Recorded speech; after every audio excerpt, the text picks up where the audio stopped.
total lunar eclipse. This is the view from Los Angeles earlier this evening. The view really depended on the cloud cover and where you were.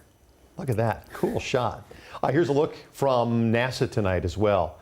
Boy, that is really pretty. Mike, we talked about this on Friday and we said, oh, you told me kind of how to work. It's a little convoluted, but we knew we were going to see red. Yes. And you know what? It's actually kind of all of this goes back to 5th grade science. A lot of that stuff that we were forced to learn and then we immediately forgot when we were kids. Remember how we used to talk about ultraviolet light? You know, when we have something called Rayleigh scattering, when the light of the sun comes into the atmosphere, it gets separated out into colors, right? Well, the color red travels at night. Blues and greens don't. So basically what's happening is the light from the sun, we're in between the sun and the moon right now. So the light from the sun is actually reflecting through the Earth's atmosphere and sending that red light to the moon where we are seeing that reflection. So it's different from a solar eclipse where the sun just completely disappears. The moon doesn't disappear. It just turns red for a bit. And in fact, we're still in the midst of it right now, but the problem has been that cloud cover out there. In fact, through the rest of the night tonight, it looks like most of western Washington is going to stay fairly cloudy. But take a look off towards the east there. As soon as you get to the other side of the Cascades, places like Wenatchee have some clear skies there. If you got some shots, please send them our way. We'd love to see them.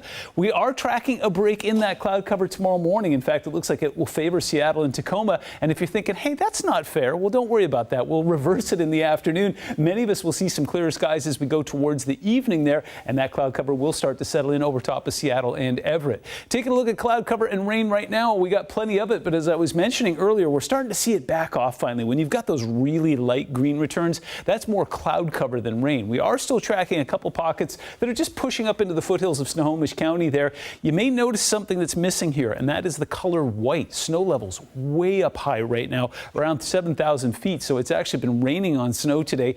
No worries in terms of any type of flooding because, well, that snowpack is pretty solid, and it's not a heavy system that's moving through either, but we'll keep a close eye on that. We're going to just drain the rest of those showers out overnight tonight, and then we're going to start off with some sunshine tomorrow. In fact, that's going to be a big theme for the next couple of days. We put the future into motion here. We push those showers up into the foothills once again right around 8 o'clock in the morning there. You start to see some of those cloud breaks already taking place over top of the central and south sound. By the time we get to about 5:30, I'm looking forward to a really good looking sunset there. Cloud cover will move in on Tuesday morning once again. This is 8 a.m., but then it looks like it clears again during the day. And you know what you're not seeing here? Greens or whites. It looks like it's going to be, wait for it, a rain-free day until we get to Wednesday. We've got another system pushing in here, and this one's a little more normal. It will have some cold air in that will drop these snow levels back down again and start building that snowpack once again up in the upper elevations. In fact, here's a great graph that helps me to tell that story. 7,500 feet today. So yeah, it rained on snow. Looks like it could do it again tomorrow, but by Tuesday it gets down to about 3,500 feet.